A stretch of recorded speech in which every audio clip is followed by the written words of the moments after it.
What's going on, Pokemon Go trainers? Welcome to episode 74 of Lured Up, a podcast where we take Pokemon Go way more seriously than we do ourselves. Today is Sunday, April 14th, 2019. I'm your host, Ken Pescator, joined by my co-host, Adam Tuttle, and Melissa Pescator. Melissa's making fun of me. I'm what not a doing shocker. anything. I don't know. Never, sure it never fails. Every day.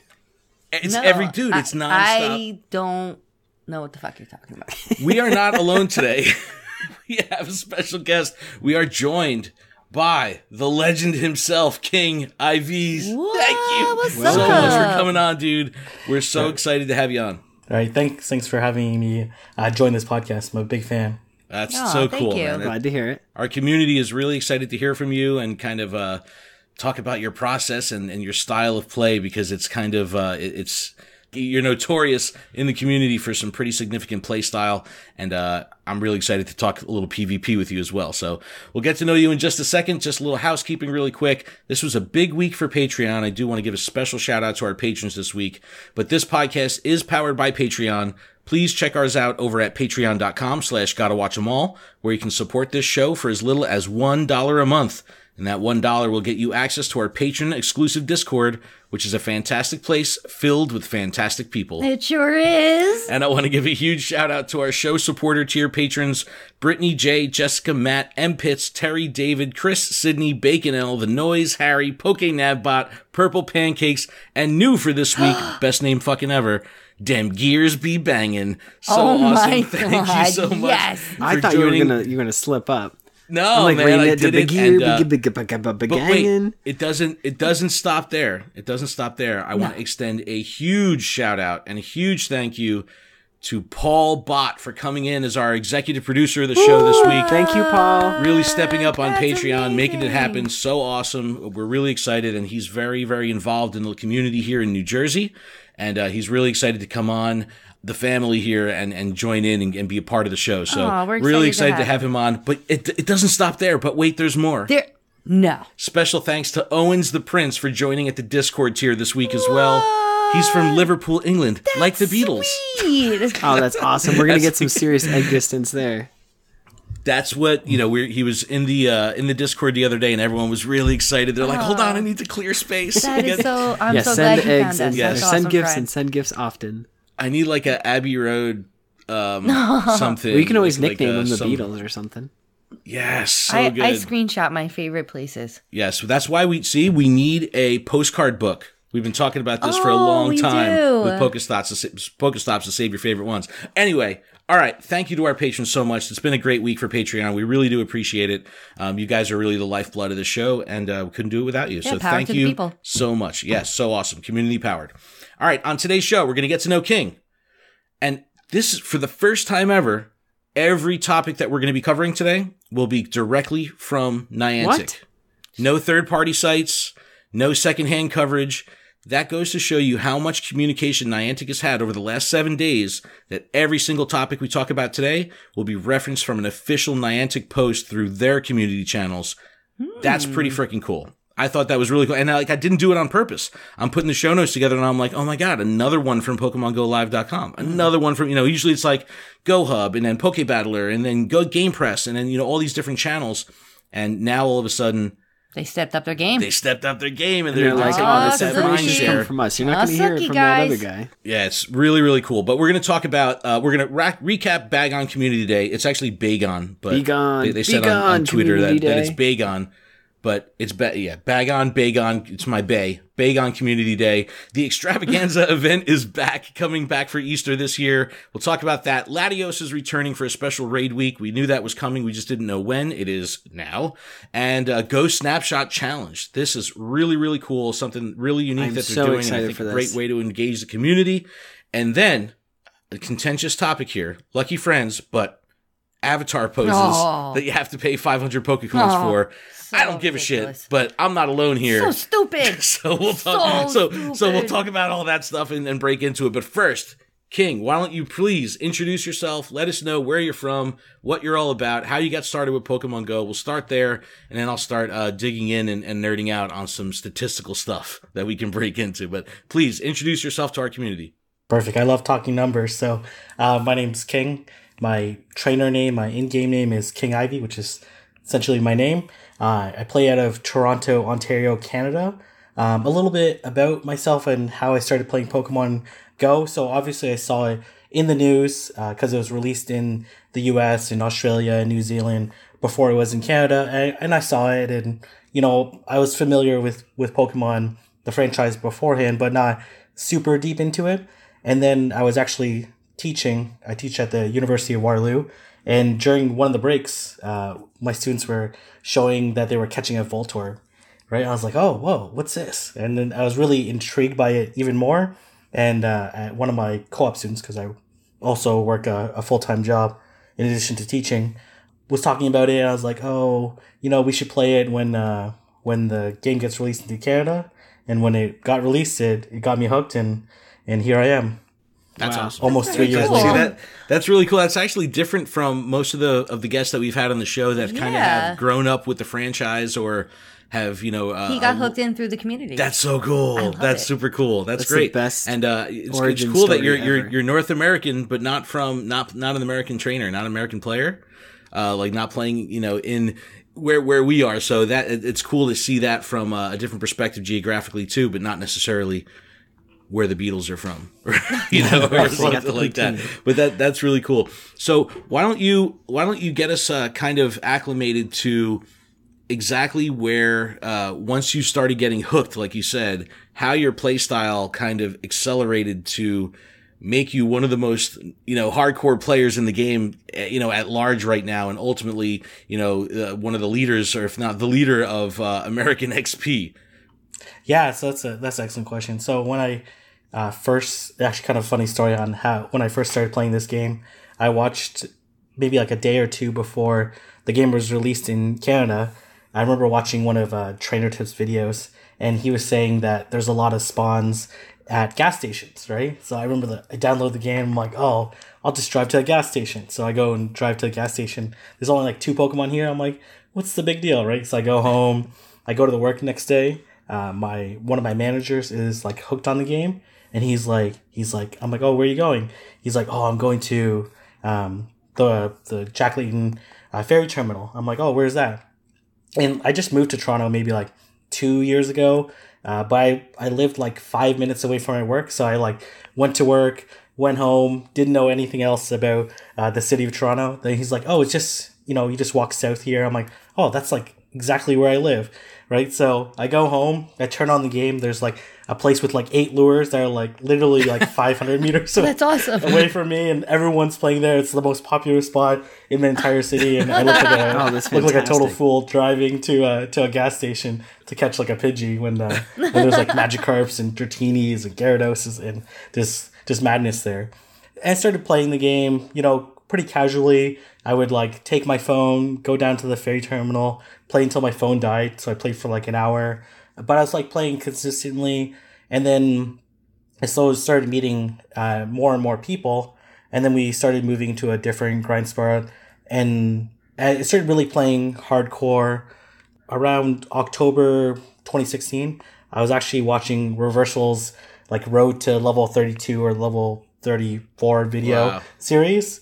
And I was like, oh, it was a really interesting concept of like trying to like speed level. I'm like, I know this is something I'm capable of doing. I know I'm able to grind out, work really hard, work on the math, work out on how to do it.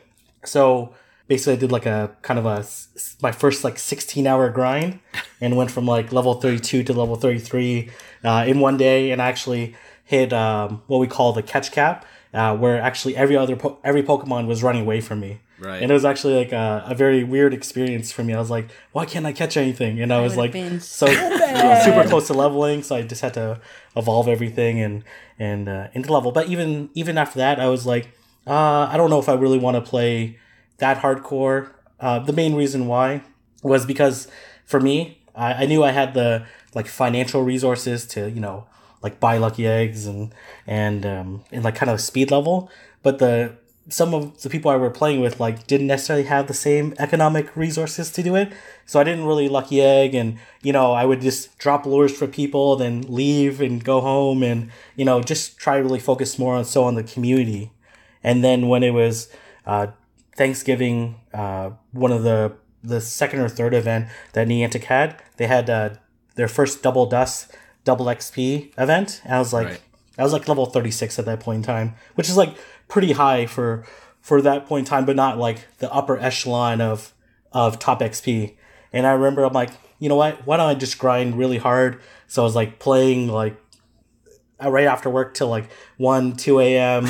Yeah, on the weekends from like who needs sleep when you can get XP? On the weekends from like 6 a.m. to midnight and just playing really hardcore. And then I got to That's insane. I got to level 30, like almost 39 by the end of the double XP event. Wow. And I remember talking with I had a couple friends that were like really hardcore grinders, really hard XP grinders. Actually, 3 of them. And they were on the verge of like quitting the game. And for me, I'm like really big about building communities and finding unique ways of empowering people. So for me, the way I viewed it was that if they quit this game, because they told me that they wanted to hit level 40 by the end of 2016. And I figured like if they quit before they hit level 40, they're going to look back on their Pogo experience, not so much as a joy, but as a failure of them reaching a goal. So my focus turned from, just playing casually and dropping lures for people to like, how can I motivate them to hit level 40? Not that hitting level 40 is an arbitrary goal, but to allow them to view this experience as something as positive, as something that they've worked towards over a long period of time. And so I concentrated, I helped them out, I contacted them, I ran a bunch of numbers for them, I motivated them by like competing and racing against them, and ultimately all 3 of them were able to hit level 40 before the end of 2016. And then come January 2017, a couple individuals reached out to me, was like, Kieng, I want to hit level 42. I was like, oh, okay. And the way they saw it was I was like kind of like this, semi-hardcore but kind of casual player, and I was able to like pass a lot of the hardcore grinders in my approach, and they kind of viewed it as like why can't that be me as well? Like why if yes, people have established roles within the community, but like why can't I be the best? Like why can't I hit this goal of reaching level 40? And, I then ran a bunch of spreadsheets, ran a bunch of calculations. I'm like, okay, here you can catch about 100 Pokemon an hour. You spend X number of stops.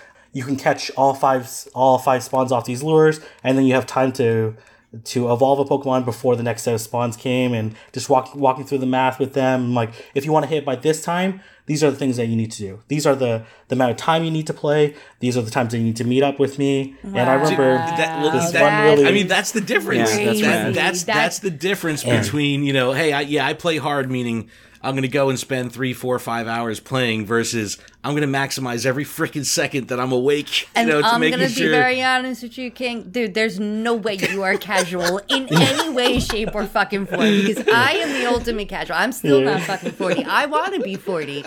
But come to Toronto, I'll help you get to 40. Yeah. All right, road trip. Let's do it. Every Pick me up morning on the way. Let's do it. Let's do it. Pick me up on the way. That's all I'm saying. Road to 40. Melissa's road to 40. Road to 40 is driving through into Canada.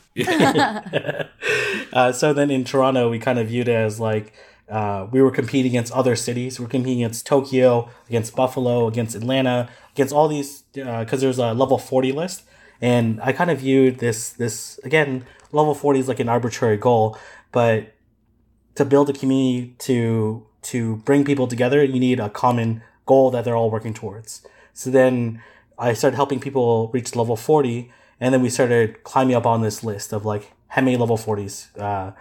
We're in Toronto, and our goal was to have the most level 40s in the entire world, based off this list that people, it's not a perfect science, but this list that people had submitted to, and it's the most comprehensive list at that point in time. And you saw like amazing things. You saw like people that were, normally people are very like selfish and think about themselves and their own gameplay, but you saw people like, oh, this person needs help to play or needs someone to play with. I'm gonna sacrifice some of my time and my effort and my resources to help them hit this goal because it's important as a community. And I saw just people really change their approach to the game to build a a better community and help us achieve the goal. And Reversal actually covered when we were the first city in the world to build.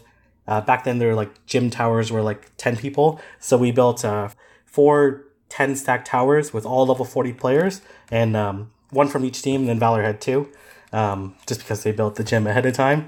And so that was like and it was really cool to see players from different teams. Especially that was like what I consider the dark point of Pokemon Go, when the rivalry. It was like the winter of 2017. Oh, yeah. And not that many people were playing, and the hype had died down, and you just see like 20, 30, 40 people playing this small coffee shop on the corner of Princess Street and King Street in Toronto, Ontario, all playing this game, all being very supportive and building this really great friendship with one another. And for me, and I'll transition where I consider where I really went hardcore. As I was helping people grind, I was also grinding myself. And then all of a sudden, I was like, oh man, I'm at like 50 mil XP. I'm at 60 mil XP. I'm like 30th, 25th, 20th XP in the world. I was hitting all these goals. And I was like, you know what? I'm going to try to grind my way towards 100 million XP because I'm so close. And I was contacting all these like really hardcore players like Landon Swartz and players in Japan and Brandon Tan from Singapore about grinding, and we were sharing our results from these different events and grinding and just really learning from one another. And that's how I eventually became a part of this like hardcore global XP grind community. Well, I think what's really cool about that whole progression that you just talked about was how you're embracing the fact that people want to live up to the Pokemon, canon. I want to be the very best. I want to be, I want to be great. I want to hit these goals. And typically, when you have a community of hardcore people together, what I've experienced in this game is there is that overwhelming sense of community building where it's like we have strength in numbers. Like of course we want you to build up your account. Of course we want you to become a better player. And it's really cool hearing how your progression the community was able to come along with you. And that really shows, one, your character, but two, that this is happening a lot where you have these community leads that end up motivating and really bringing along a ton of trainers along this journey of grinding. And like you said, you look down one day and you're at 50 million XP and it's like, whoa, when did this happen? Because you're kind of putting the focus into others. But where are you at now? Like, is this something you're disclosing here? What's your XP? No, definitely. I think I'm at like 619 million. Whoa. Let's go with that. I'm pretty sure that's my number. 619 million. So on like the Trainer Dex like national leaderboard, like where does that put you? So if I were to, because I know most of the hardcore XP players actually went to Japan last year to visit many of them. I would say like I'm probably like 5th or 6th in the entire world. Wow. For XP. Jeez. That's so awesome, man. Yeah. That's really, really awesome. Now, PvP. I kind of want to pivot a little bit here because how has PvP kind of changed not only your approach to the game, but how you engage with the game? Because I mean, I've turned to your channel on YouTube now as a top PvP resource because I think the approach that you have, kind of like what you were just describing, how you were letting people know very calculated ways to kind of make the most efficient use of their time in game. And for me, that's like time is my most precious resource. So I want to be able to do the same. So when I watch your videos on YouTube, it's like, man, this is a top XP guy in the whole world. But PvP, there's no XP involved. There's no, there's no real reward in number crunching here. Like, sometimes, possibly, maybe. So how has PvP kind of influenced like the way you play and engage with the game? Because that had to have been a complete departure from, your normal day to day of the way you were playing. Yeah, no, that's an excellent question. So people would ask me on my like live streams before PvP came out, or ask me in person, or when they come visit me, they're like, what do you think the one feature that's still missing in the game? I was like, for a lot of my comrades and peers, they kind of like quit playing the game or playing really, really casually because they're waiting for a PvP. But for me, I wanted PvP only because I wanted it for other people. Like, it wasn't necessarily something that I was like overly excited about because, same. I'm not a super competitive individual, and I wasn't sure, and I didn't have that high confidence that Niantic was going to be able to pull off PvP as well as they did. So kudos to them for building a functioning system. And then when PvP dropped, I heard about like the Masters, Ultra, and Great League. I was like, oh, I'm just going to play Masters. Like, I have a bunch of these maxed out Pokemon. Like, I don't want to deal with all these like lower CP Pokemon. So I wasn't really into it initially. And then there was like a beta tournament in Toronto, and people were like, oh, are you going to come? I was like, I guess so. So then I started like practicing a little bit, and I was getting destroyed by everybody. Like, I didn't quite like buy into the concept or understanding of it. And then I slowly started doing some research and some testing, and then actually won the Toronto beta tournament. And I was like, oh, you know what? This is something that maybe something that I can actually get into. And then, I was playing a little bit casually with PvP. Then I saw people were asking me for advice. Like, I was like, and for me, I'm like, you're invested now. If you need to help people, I have like an addiction to helping people. It's like, oh man, I'll hold the door for like 20 straight people if I have to. Right? That's a good addiction. Yeah, I'm so down with more people need to have that addiction. Uncontrollable feeling of wanting to help people, and I was like, PvP is something that it's very calculated. There's definitely a right approach, right or strategies to executing in PvP. So I started like posting videos on like, oh, here's my team, here are some results, here's some battles I was posting, and then I asked people on Twitter, I'm like, oh, do you want me to do a deep dive on like individual Pokemon that I think are really good for certain Silph Arena Cups? And then that kind of built from there. Then I started doing advanced strategies, and I started live streaming. Then I realized that something as simple as like me recording me battling other people and like just walking through my mindset I found really helpful for a lot of individuals, more so than I thought it was going to be. So I thought that was really, really interesting, and it's kind of ballooned from there. I'm like, this is a really great opportunity for me to help a lot of people, and it's also very rewarding for people to tweet at me or to message me or to write comments on my channel saying how they did really well in their tournament, and it was partly because of the videos that they had watched of me. I like that give because good, get good. People learn in different ways.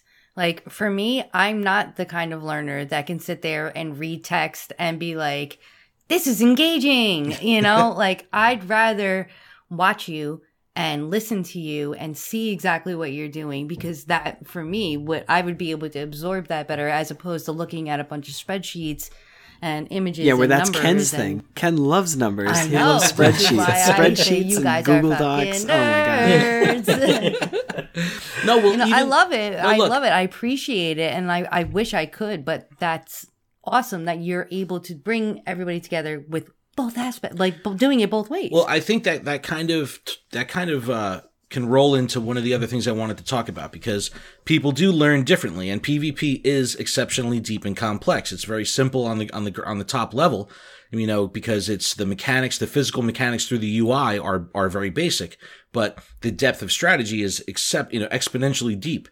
Now, you could look at an infographic that has, nice arrows that say, hey, use this versus this, don't use this versus this, but hearing the thought process while a match is, you're watching the match unfold in front of you and seeing it in action and seeing like what to do in situations like when there's opponents shielding or switching out or things like that. You can't get that from an infographic. You can't get that from a list. So it really is refreshing to kind of watch a video like what you're doing, because it gives you that practical use of the information that you would be getting from an infographic or a list. You're actually seeing it in action. Now, what I find myself really getting into is the commentary itself. Now, this is kind of like, I'm not a sports guy. I don't watch, ESPN or anything like that. But I've gotten into PvP commentary so much that I'm really, I search that stuff out. Now, we've talked about on the show before, if PvP would ever have the potential to have its own legs as far as being a competitive esport, and not just in competition, but a spectator sport or something that could be streamed digitally to be, enjoyed by the masses, that would require some kind of shoutcasting or some kind of commentary. And I think that the commentary element is what would and could make Pokemon Go PvP viable in that entertainment space, because the commentary is where all the action is, because it makes sense of the simplicity. There's, you can kind of read the matrix as you're watching a PvP match. You see all these things that are running in the background that you can't just talk about in numbers. And what do you think about that? Do you think that PvP has what it takes, at least in its current, iteration, to be a spectator thing? Like, cause I'm loving the commentary. Yeah, I know. I totally think it's a viable product. And it's interesting enough. And I love watching other people's live streams and their commentary over their tournaments, over their battles, and hearing their thoughts, or even hearing their thoughts and approaches of other individuals. And it's just really engaging. Like, kind of like breaks down like, oh, that's what you were thinking. That's the approach that you're trying to take. And I think it's really entertaining. And I kind of see it in when I live stream. Both when I live stream tournaments where I can, and then as well when I live stream battles. Like, people really like when I talk about, oh, I'm gonna shield here, or I'm gonna wait for them to charge up, and then I'm gonna switch so that they waste their energy on their charge move. And people really like that, and talk about like, okay, this is like my bailout strategy to help win. I think people really seem to like it, and I think it's something that can be really engaging. And I think that's like how PvP is gonna reach the masses. That's awesome. Yeah, I agree with you 100%. I think that, understanding the nuances that go behind the strategies themselves, that's the kind of the secret sauce in the mixture of getting people to really be able to engage with PvP on a competitive level.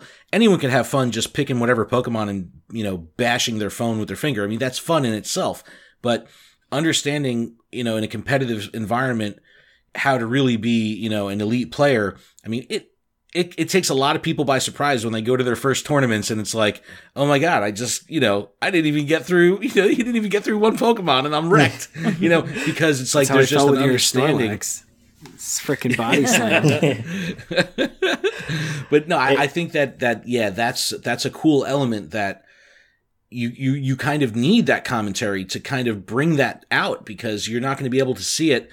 And again, unless you're an elite player, you're not going to be able to read the matrix. You're not going to be able to see all that stuff that's kind of, in the thought process of that trainer at that particular time, to kind of play with the foresight of, what could happen in the match. I think that's really cool to try to get that across, because it's an intangible thing, but being able to develop that will just make you that much more of a kind of cultured player, that you can kind of be ready for anything on the fly. I think that's crucial. Absolutely. I love seeing, because I've helped a lot of people in their tournament preparation, and I've seen people that have gotten really bad at PvP to go on to win their local tournaments. And for me, as a educator, as an academic, I love seeing when people have that like aha moment, like that moment where they're like, oh, I get it. This is like a strategy I can implement and it's going to be effective, or I understand why someone did this or picked this team combination. They like when I see it click in their gameplay, or when they tell me, or when I see them in person and I see it click, like it's like, for me, satisfying. One of the most beautiful things in the world. Yeah, it's like the stars so, of like, accomplishment, yes, really. yes. It's so good. Get it. Now go destroy all these other trainers. Yes. And then go spread the knowledge. Yes, exactly. Yeah, Take exactly. that knowledge and destroy. In a world full of Go ashes, wreak be a havoc. Gary. Yes. All right. Well, this is a kind of a cliche question here, but what do you think the game at large is missing? Not just PvP. I mean, from a trainer standpoint, from a content creator standpoint, what do you think the game could benefit from if you had the magic button to implement something in the game? What direction would you take it? What would you add that's just not present in the game right now? I think like NPCs, like non-player characters, I would think it'd be really interesting, and they could take a mechanic that already exists. The team leader battles. Like, I would love if the team leader battles could actually be difficult, like actually be challenging, where you have to like formulate this right set of teams, and every week could be a different set of Pokemon that they're using. And I think that's something that some people are not into PvP, but they would view as a challenge. Even if they just switched up those Pokemon in general, like once exactly, a month. Something as simple as that. And I think there's like lots. I have like a whole laundry list of ideas, but I would love if they could make this possible.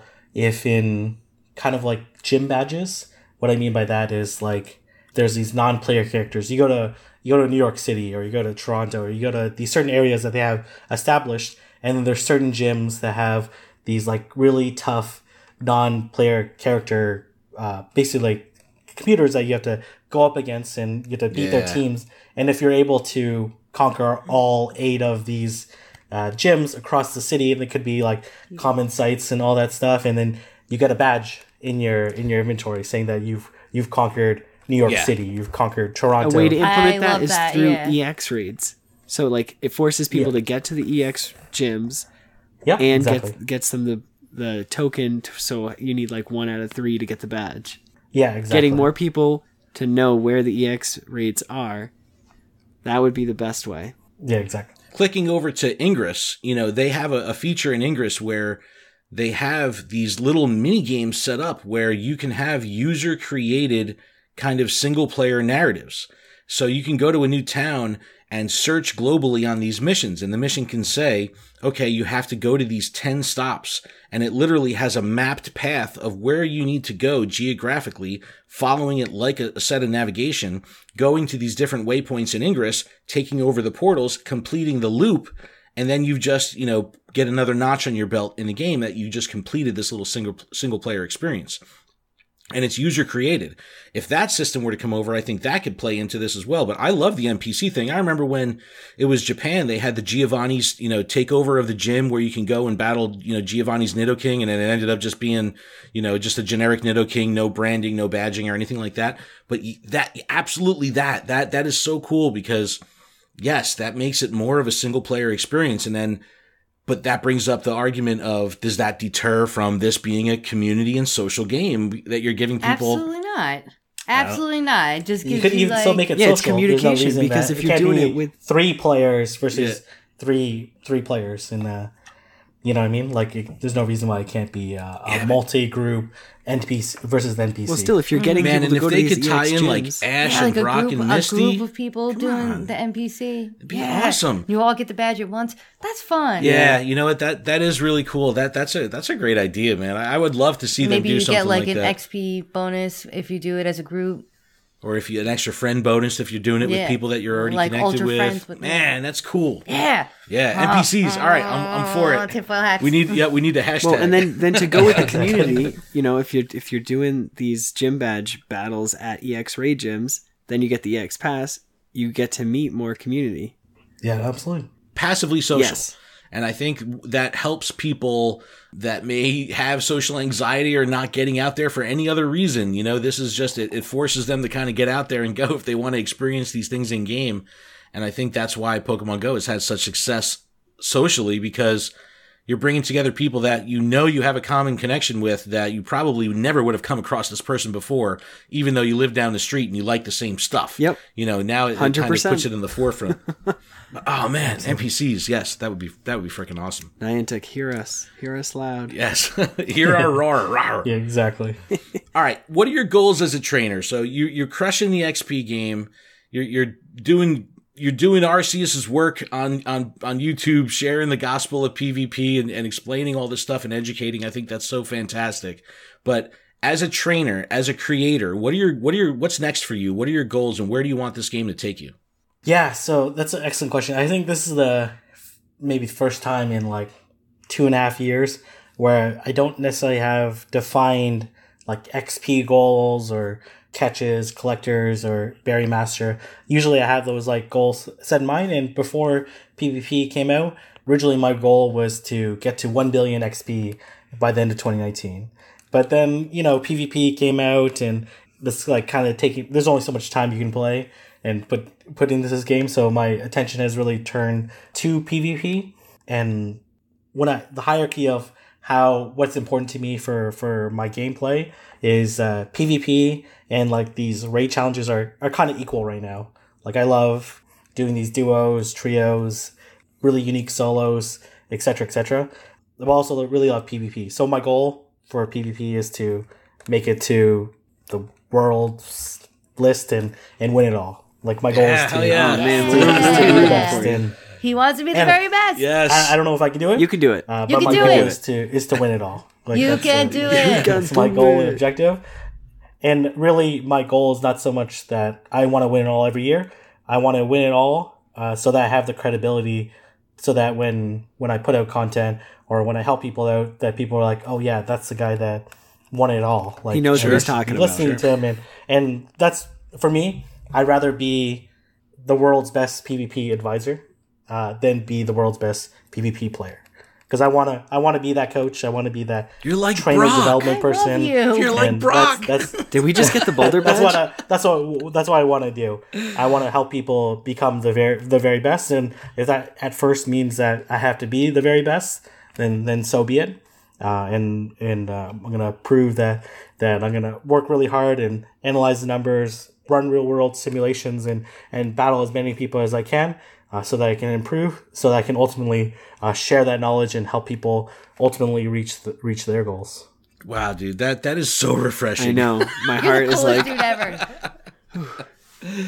Wow, I'm addicted to helping people. I love that, dude. I absolutely love that, and I think I hope that anyone listening to this catches that kind of bringing joy and helping other people. Man, that's just so cool, and it really mirrors the kind of pillars that Pokemon is built on at large. And I think it's just fantastic. And having such a hardcore player be behind PvP so much warms my heart, because I'm a PvP guy too. And I just love seeing it get that kind of push and, respect from one of the world's best, because I want to see PvP go very, very far in this game. So that's really great, man. That's really refreshing. Yeah, you so definitely that's just super leveled cool. up in our book.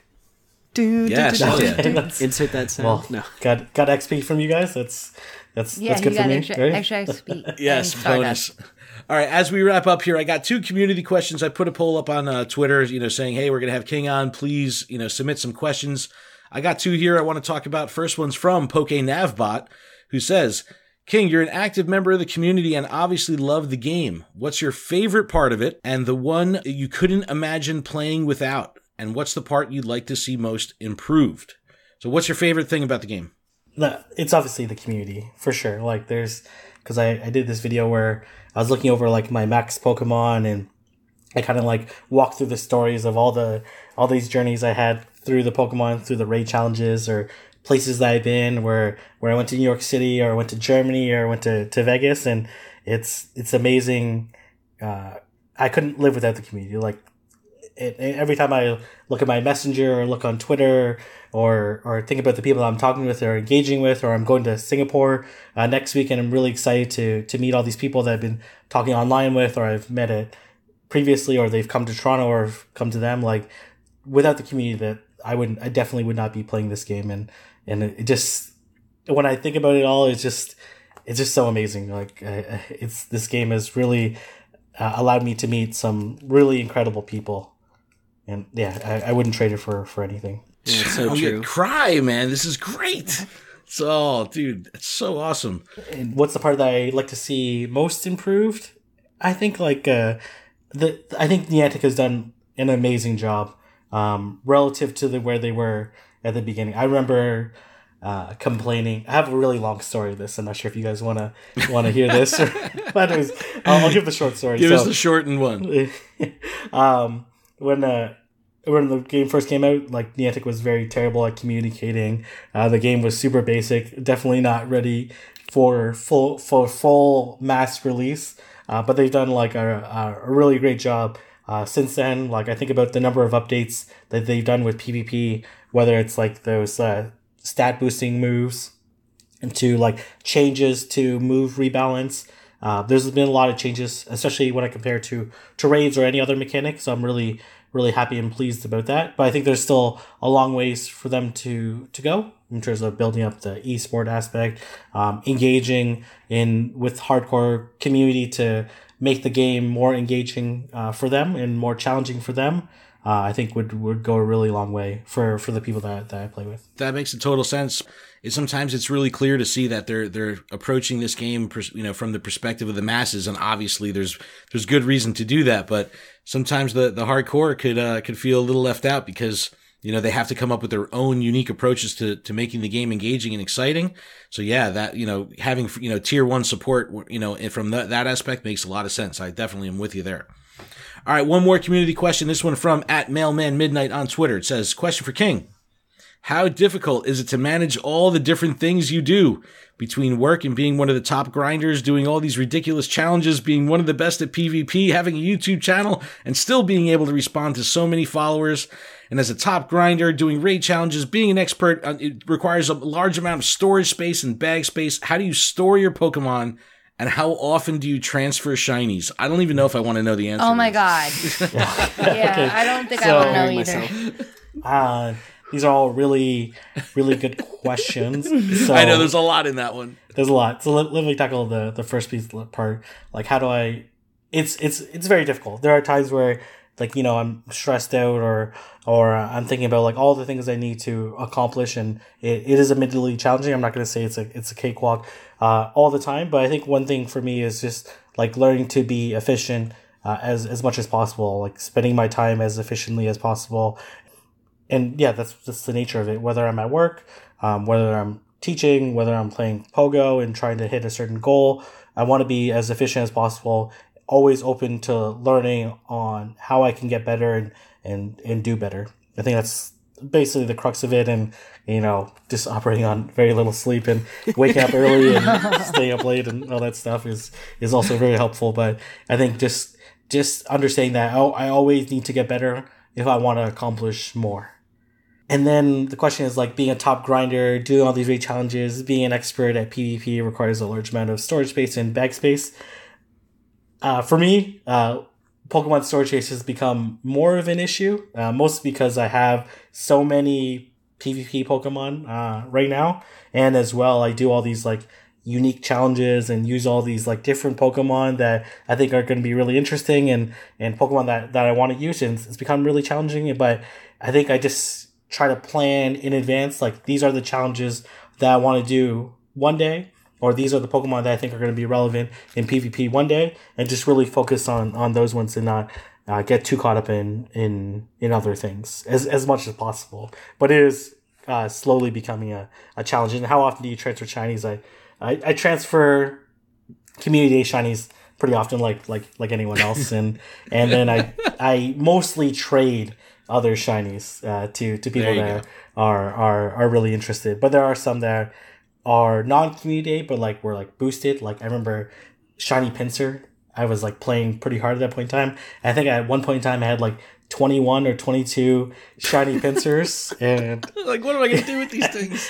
And a lot of people, they don't even evolve. When I first talked with them, one of the number one questions they asked me is like, "Can I see your shinies?" Right? So I sent them a video of my shinies, and one of the things I need to learn to let go of, and I haven't quite yet, is my shiny legendaries, because I have way too many of them. I probably have like 20 plus Kyogre, Ho-Oh, Groudon. 20 plus of each one? Of each one.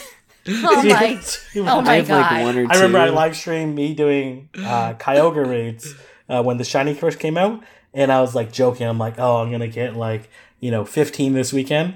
And then I end up actually getting 15 that weekend. Just kept coming. I'm like, that's shiny? ridiculous. I'm like, oh my gosh, shiny again? Like, what the heck am I going to do with all this bag storage? So that's something that I need to learn to let go, or to trade, or to do something. Now that we have lucky friends, a lot of hardcore players that I trade with, that I play with, that are my best friends, really like shiny legendaries. So that's like a good place to offload to them. But it is challenging to manage all this Pokemon storage. That's so awesome, man. Well, dude, thank you so much for coming on. I learned a ton. I have a newfound respect for your grind and your style. I think you're exceptionally humble, and your approach to the community and education of the community is absolutely amazing, and I think is definitely worth sharing and letting people know about, because I think that really speaks volumes to your character and speaks volumes to what you're trying to accomplish with your YouTube channel. So I encourage everyone in our community to please check them out. I'll put all the links in the description, but why don't you let us know where we could find you and where you'd like our community to kind of find you? Yeah, so you can find me on Twitter, Pogo King, and then as well my YouTube. If you search King, or you search Pogo King on YouTube, you'll see me there as well. I'm trying to, one of my goals, I forgot to talk about this, is to hit 10,000 subscribers before Chicago Go Fest. So I'm working really hard, trying to put the best content out there possible. So appreciate anyone that would subscribe and help me work towards that goal. Excellent. Yeah, we'll definitely link in the description, and we need some PvP support on YouTube to really kick things off, especially going into the summer of Go and with Go Fest. And I think PvP is really going to start to take off when you get that many people together. I think that it's a good combination. So we're going to put all the King's links in the description. Please check them out. Visit them, hit the subscribe button, hit the follow button. Make sure you let them know that you came from us, and definitely check them out. But dude, thank you so much again. I'm looking forward to hooking up with you at Go Fest, and we'll go from there, man. Thank you so much. Thank you very much for having me on. Anytime. All right. Thanks again. Thank you.